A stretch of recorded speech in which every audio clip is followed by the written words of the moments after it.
In 2015, the Swiss National Bank really surprised the market. For years, they've been talking about intervening and defending the 1.20 handle on the Euro-Swiss franc currency peg.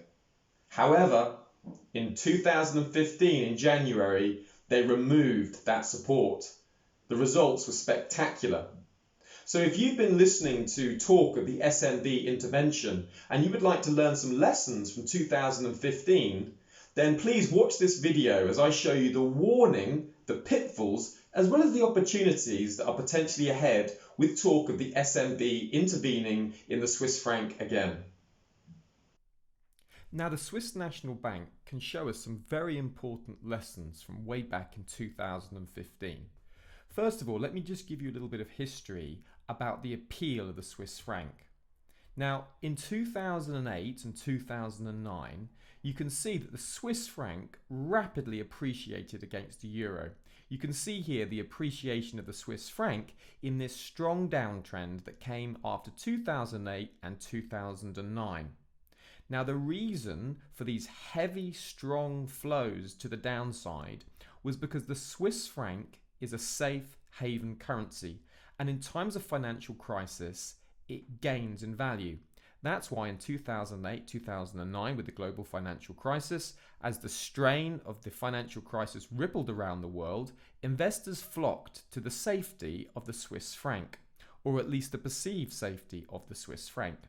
And the Swiss franc was gaining for year after year. In fact, the Swiss franc became so strong that the Swiss National Bank had a problem, because Switzerland is an export economy.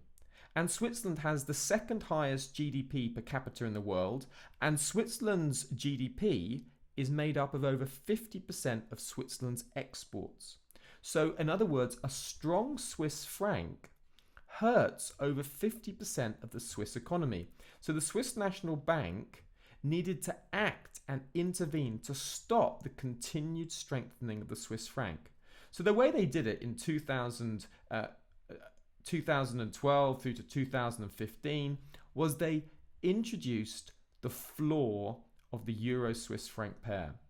So what they did is they would deliberately defend this 1.20. It was called the 1.20 Swiss peg. And the Swiss National Bank defended this every time price moved towards this level.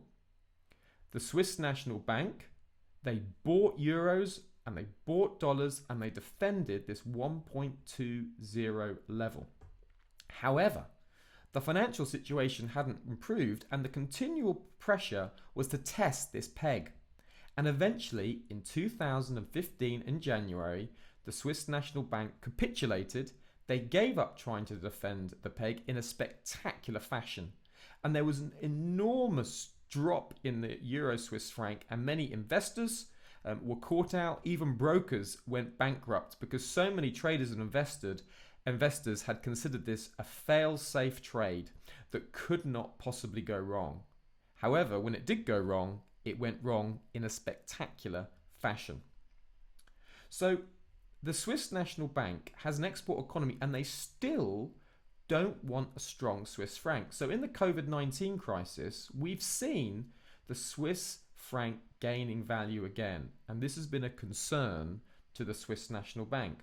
So once again, we've started to see evidence of the Swiss National Bank intervening and buying euros and dollars to artificially defend a certain level. Now, they haven't named a certain level. However, the Swiss National Bank have been getting nervous around that 1.0500 level. And at the end of May, SNB's Zurberg reminded the market that there's still room for maneuver. Interest rates could be cut even further. They're currently negative.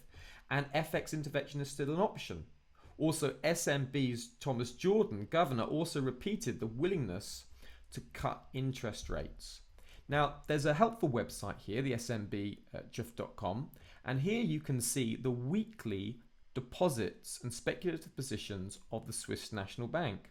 And what you can see is recently they have been adding to their positions of buying euros and dollars. When you see a plus sign, that means the Swiss National Bank is buying euros and dollars. When it's a negative sign, they're selling euros and dollars. And if you just take a look at this chart, you can see, look, in 2015, it was roughly when price went to about 1.03, 1.06 on the euro-Swiss franc pair, that the Swiss National Bank started buying euros and dollars to kind of really put in that a hard floor. Now, we can see with the coronavirus, as the Swiss franc's been strengthening, as it's been getting stronger against the euro, you can see the SNB sight deposits, which is the light grey bar chart on the background, have been increasing again.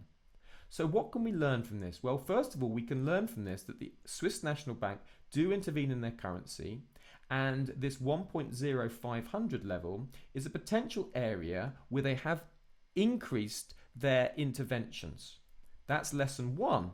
Lesson two is never rely on the Swiss National Bank to defend a level, because when they do capitulate, it can go spectacularly wrong. So it's a lesson against over-leveraging, over-relying. However, the insights on the SNB sight deposits and the strength of the Swiss franc can provide interesting levels where traders can expect and monitor the level of deposits and intervention that the Swiss National Bank can make.